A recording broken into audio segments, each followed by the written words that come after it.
Terima kasih Anda masih menyaksikan Kompas Petang. Saudara, setidaknya 2 orang tewas dalam serangan drone yang dilancarkan pasukan Israel ke tenda berkabung di kamp pengungsi Nusairat di jalur Gaza Tengah pada Senin waktu setempat, meski ada kesepakatan gencatan senjata di wilayah tersebut.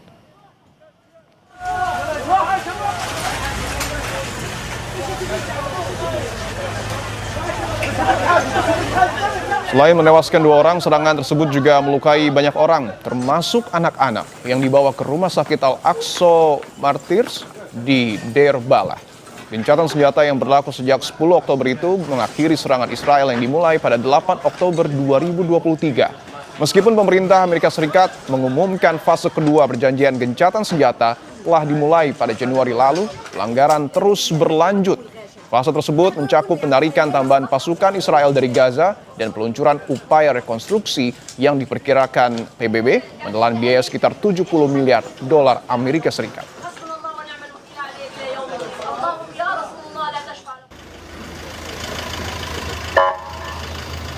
Sementara itu, seorang pria Palestina berusia 67 tahun, Khaled Al-Saifi, meninggal dunia seminggu setelah dibebaskan dari penjara Israel dalam kondisi kesehatan yang sangat memburuk.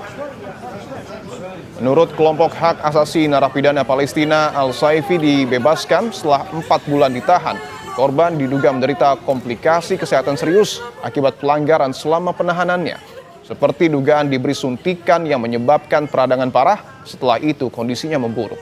Israel membebaskan sekitar 1.700 tahanan dari Gaza pada 13 Oktober berdasarkan perjanjian gencatan senjata dan pertukaran tahanan dengan Hamas. Sebagian besar dari mereka yang dibebaskan tiba dalam kondisi kesehatan yang buruk dan melaporkan penyiksaan, kelaparan, dan penghinaan selama penahanan mereka.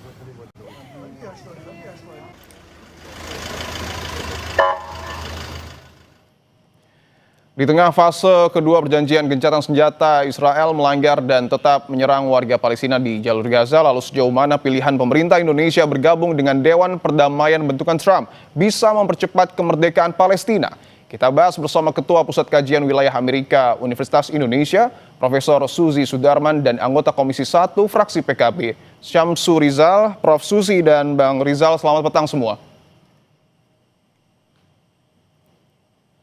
Baik, saya ingin ke Bang Rizal terlebih dahulu bahwa kita perlu clearkan dulu, apakah Dewan Perdamaian bentukan Trump ini khusus untuk Gaza atau konflik global lainnya, Bang Rizal? Iya, Mas, tolong diulang, nggak kedengeran. Oke, saya ulangi, Bang Rizal. Kita clearkan dulu, apakah kemudian Dewan Perdamaian bentukan Trump ini khusus untuk konflik di Gaza atau konflik global lainnya? Iya. Selama yang kami tahu, board of peace ini sebenarnya dibuat dan historikalnya itu untuk Gaza. Tapi dalam perkembangannya ini menjadi melebar. Melebar bukan hanya di konflik Gaza, di Timur Tengah, bahkan di seluruh dunia.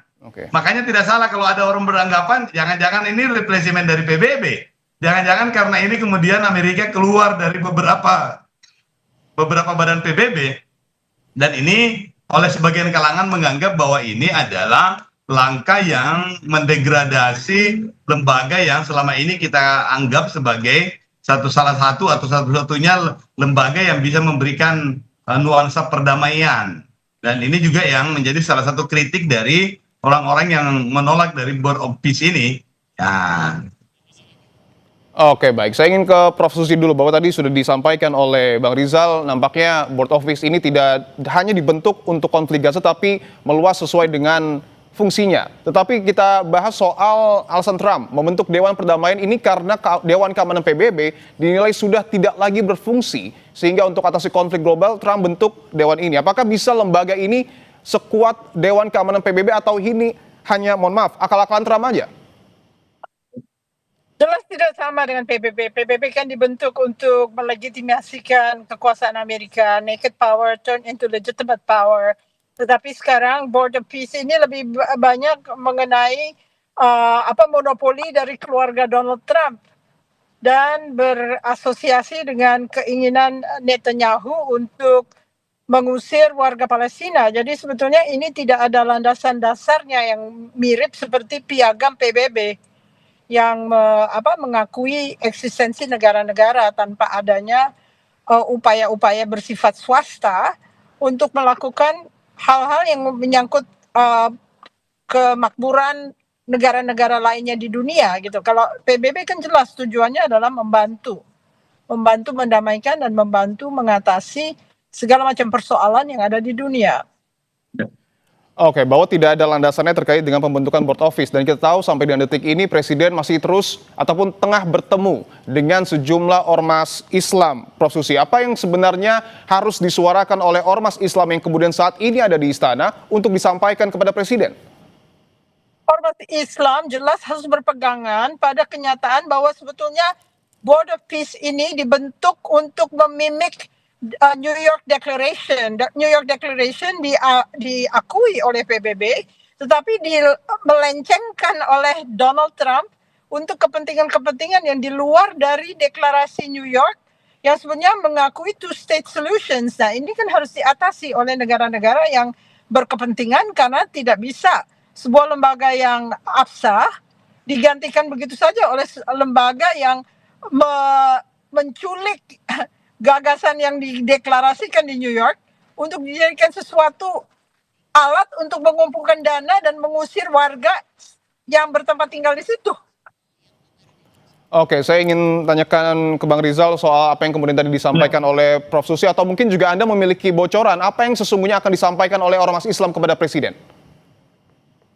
Saya belum punya, tetapi yang paling utama adalah sesuai dengan catatan kami di Komisi 1, kita punya 2 catatan untuk Pak Menlu untuk menyampaikan kepada Presiden. Yang pertama itu adalah memastikan bahwa BOP ini juga memberikan kemanfaatan bagi Indonesia, memberikan peluang bagi Indonesia untuk bisa menjalankan langkah-langkah diplomasinya, sekaligus juga peran Indonesia untuk ikut dalam perdamaian dunia. Yang kedua adalah bagaimana supaya Kementerian Luar Negeri dan beberapa kementerian yang lain yang relevan itu bisa membuat peta jalan untuk menjelaskan kepada publik sejelas-jelasnya apa yang melatar belakangi sampai Presiden itu kemudian terlibat dalam penandatanganan di Davos. Dan ini juga yang patut untuk dijelaskan, dan alhamdulillah Pak Presiden ternyata sudah merespon dengan baik, segera mengundang ormas-ormas Islam untuk ke istana untuk mendengarkan penjelasan langsung. Tetapi yang kita ingin sampaikan bahwa ini adalah persimpangan apakah kita masuk dalam diplomasi dalam level yang lebih tinggi pada saat dunia yang benar-benar mengalami turbulensi, atau kita justru bisa mengalami kemunduran yang bisa berakibat pada dukungan sosial dan dukungan politik, terutama yang menyangkut legitimasi terhadap kekuatan atau power yang bisa ditunjukkan oleh Presiden Prabowo. Oke, artinya pemerintah kita diharapkan mampu mendorong kemerdekaan Palestina, tetapi ada biaya yang kemudian harus dikeluarkan, kurang lebih sebesar 16,7 triliun atau 17 triliun rupiah. Apakah ini sepadan dan akan digunakan untuk apa? Ya, nah ini, dan biaya yang kurang lebih 17 triliun ini memang menjadi pertanyaan kita, dan itu dianggap sebagai entry card untuk bisa menjadi anggota tetap dalam BUP ini. Anggota tetap itu yang berlaku sampai 3 tahun selamanya. Kalau kita tidak membayar ini, biaya rekonstruksi dan rehabilitasi ini, maka keanggotaan kita itu 3 tahun lamanya dan boleh keluar kapan saja. Nah, yang paling penting adalah bahwa Presiden juga bisa menjelaskan bahwa keanggotaan kita di BOP ini sifatnya tentatif sesuai dengan kepentingannya kita, sesuai dengan kebutuhannya kita. Kalau ternyata tidak ada jaminan bahwa two-state solution ini akan menjadi salah satu solusi yang dikedepankan, ngapain lagi kita masuk di situ? Tujuannya itu jelas, bagaimana membuat perdamaian yang artinya akan keluar ketika memang tidak ada manfaatnya, Bang Rizal.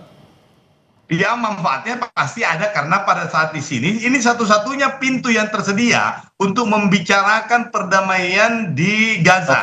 Satu-satunya pintu yang tersedia yang memungkinkan untuk membicarakan Free Palestine. Baik. Kalau kita tidak masuk, kita bisa ketinggalan kereta. Baik, itu tujuannya ya. Tetapi memang masih ada anggaran yang kemudian menjadi pertanyaan. Saya ingin ke Prof. Susi, apakah kemudian anggaran sebesar 17 triliun ini sepadan ketika Indonesia masuk ke Board of Peace? Sama sekali tidak perlu membayar karena Oke. begitu besar jumlahnya. Dan ini beberapa kali dari iuran kita ke ASEAN misalnya. Mungkin ASEAN lebih penting daripada BOP buatan keluarga Donald Trump.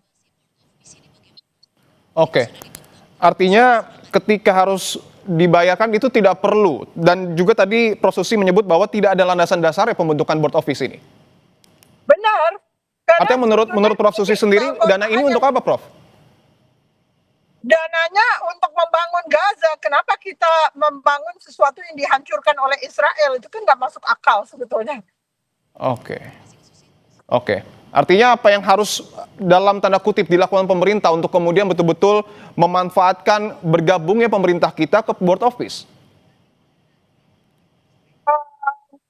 Kayaknya harus didorong dari dalam negeri, domestic politics didorong, sehingga kedengaran suaranya adalah suara rakyat, baru bertindak. Kalau misalnya kita terlalu emosi dan mengeluarkan kata-kata yang kurang baik, mereka juga bisa menyerang Indonesia karena ini sangat sensitif. Ini berkaitan dengan tarif dan ketakutan Indonesia akan diberikan tarif yang tinggi oleh Donald Trump sehingga dia menurut saja, padahal sebetulnya negara-negara lain tidak terlalu peduli.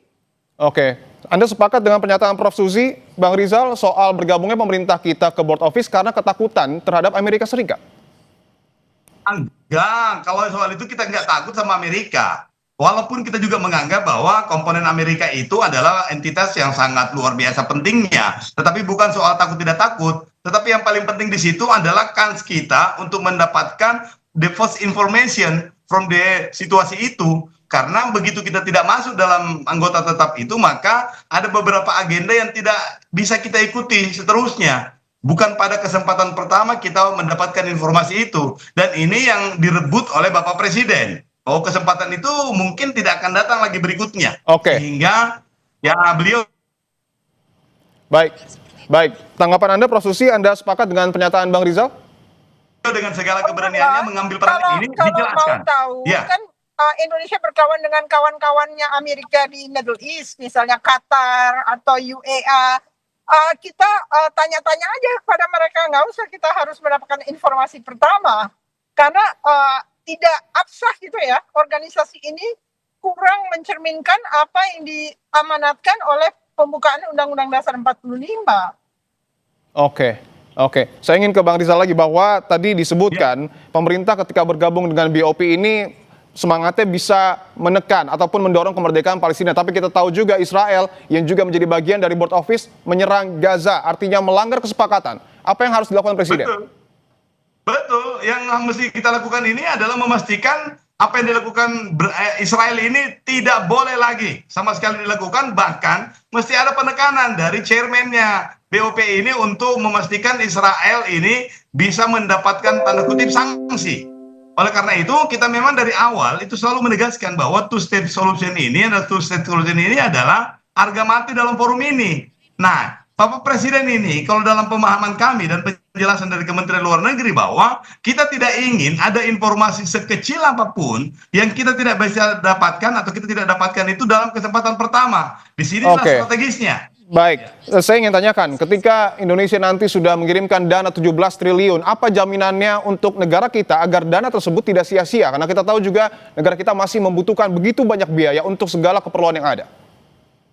Betul, ini skala prioritasnya kita. Dengan entry car sebesar 17 triliun itu, kita harap multiplier efeknya itu akan terasa. Salah satunya adalah posisi diplomasinya kita yang levelnya naik. Dan itu menjadi kredibel. Dari situ kemudian kita harap bisa dimanfaatkan oleh seluruh diplomatnya kita, duta besarnya kita di seluruh dunia ini untuk membuat formulasi yang mampu mengkonvers kepercayaan dan status ini menjadi kepercayaan bukan hanya dalam bidang pertahanan, diplomasi, tapi juga dalam bidang ekonomi sosial, sehingga nanti ada kerjasama bilateral, multilateral yang bisa kita dapatkan. Jadi ada side effect-nya. Tetapi kita punya catatan adalah, ingat, tujuan kita terlibat dalam proses semua ini adalah Palestina atau Free Palestine. Sehingga kita ingin supaya semua yang kita lakukan ini muaranya adalah bagaimana menjamin ada jalan.